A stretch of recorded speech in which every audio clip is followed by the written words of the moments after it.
que a gente faz, né, no pós-treino, na hora que você terminou lá a sessão de treinamento, e de repente a glicemia do seu aluno, ela está, por exemplo, maior do que ela estava quando ele iniciou o treino. Primeira coisa, a gente precisa entender o porquê que isso aconteceu. Porque de uma maneira geral, o exercício ele é hipoglicemiante. A função do exercício é essa. Aí você, de repente você vai falar, professor, mas se eu trabalhar HIIT, se eu fizer um treino com alta intensidade, a glicemia ela pode aumentar, sem dúvida alguma. Mas o exercício, independente do tipo de exercício que você utilize, a metodologia que você utilize, o modo que você utilize para aplicar o exercício, ele sempre vai ter característica hipoglicemiante. Primeiro, por quê? Durante o exercício, independente da intensidade ou volume que ele tenha, para o nosso músculo trabalhar, vai ter que usar a reserva de glicogênio muscular que tem ali. Então, se está degradando o glicogênio muscular, ele precisa ser reposto. Se ele precisa ser reposto, automaticamente essa glicose vai ter que vir de algum lugar, ela vem do sangue.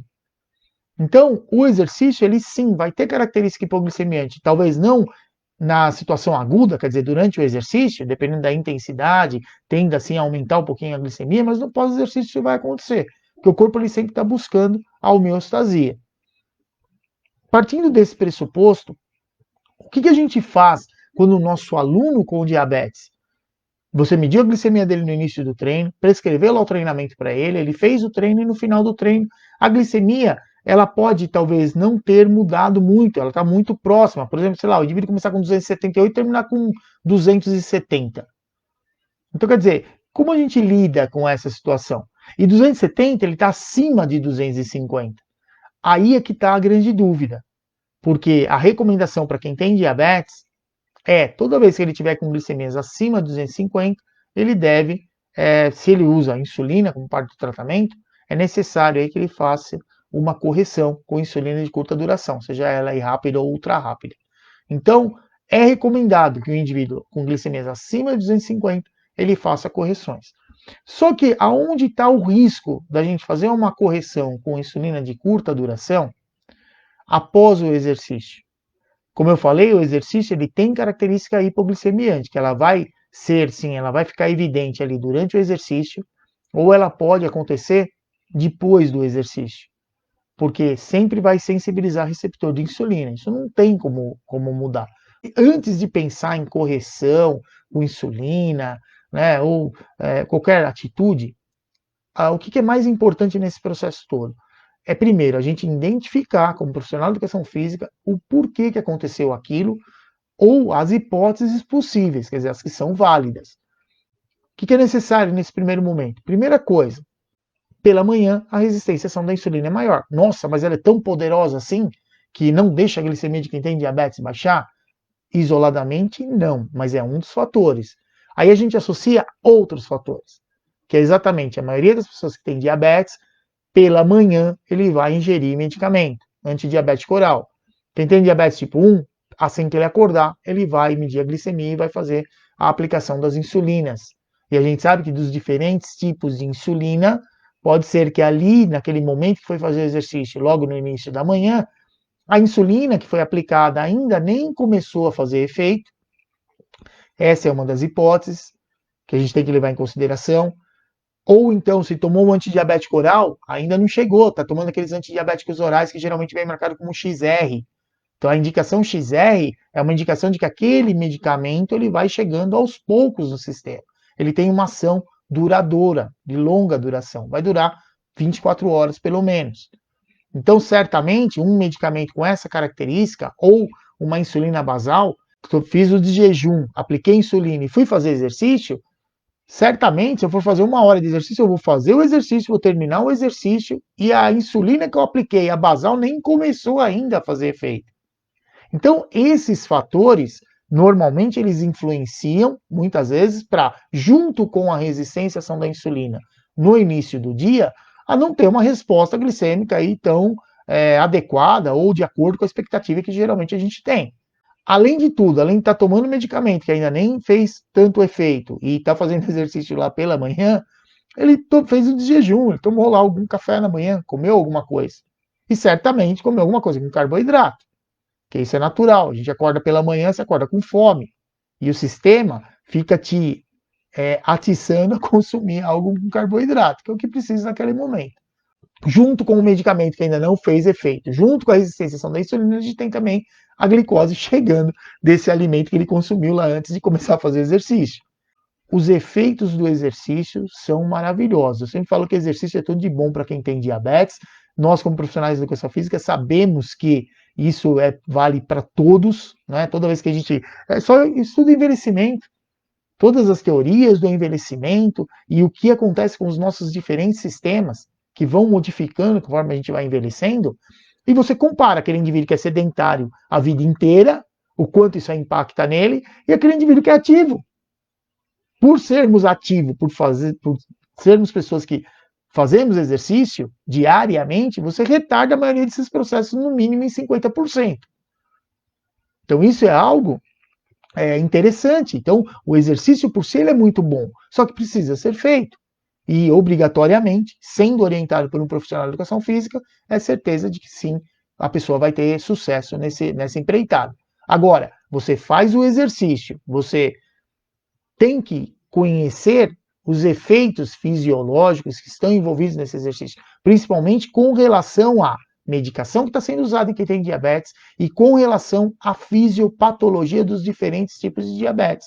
Isso é obrigatório para você, profissional de educação física, que tem trabalhado ou que pretende trabalhar com quem tem diabetes. Então, isso é fundamental para a gente. Não tem para onde a gente correr. Porque esses episódios, essas situações que eu estou falando para vocês, isso eu vivo no meu dia a dia e já vivi muitas vezes com meus alunos também. E você, como profissional de educação física, numa situação dessa, você engasgar, não conseguir explicar para ele o que está acontecendo, por uma falha, que é o básico nosso, o profissional de educação física obrigatoriamente tem que conhecer de fisiologia do exercício, não tem como, né? Aí você vai realmente ficar numa situação bem, que o pessoal geralmente fala de estar em saia justa.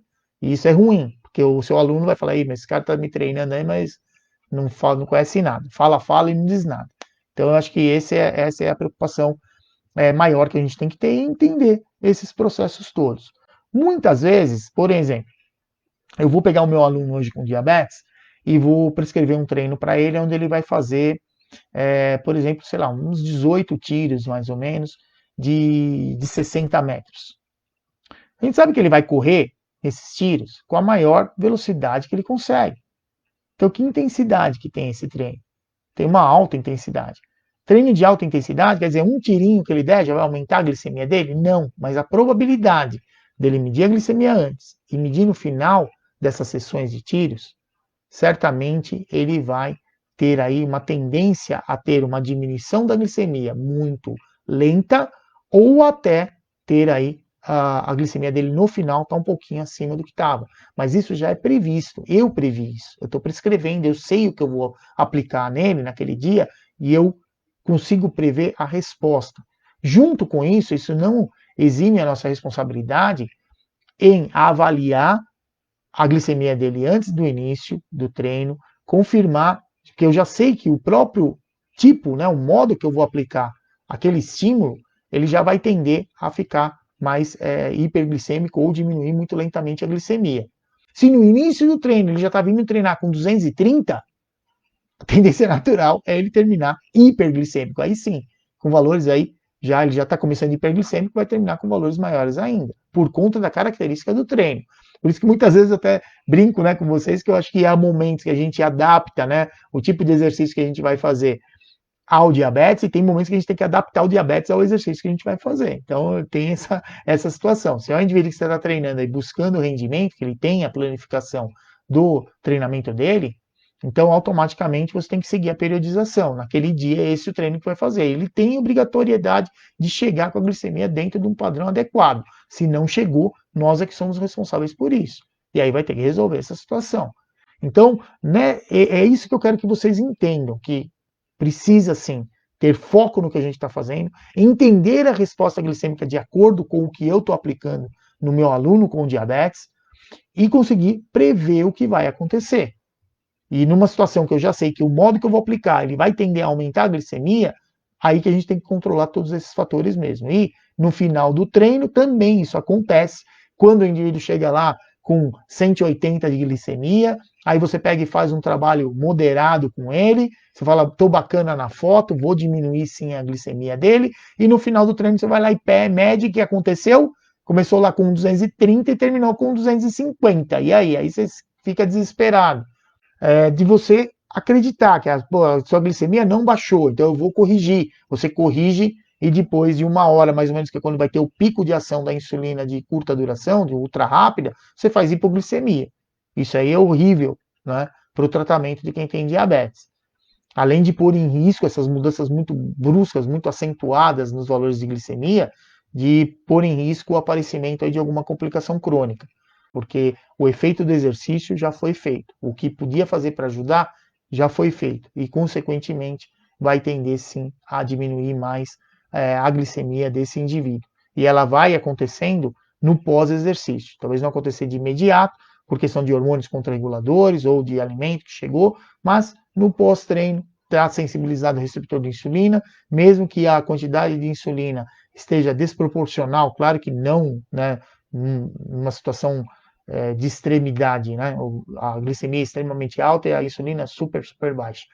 Mas mesmo que tenha um valor menor do que deveria estar ali para aquela correção, pelo efeito do exercício a gente consegue sim corrigir ao longo do tempo.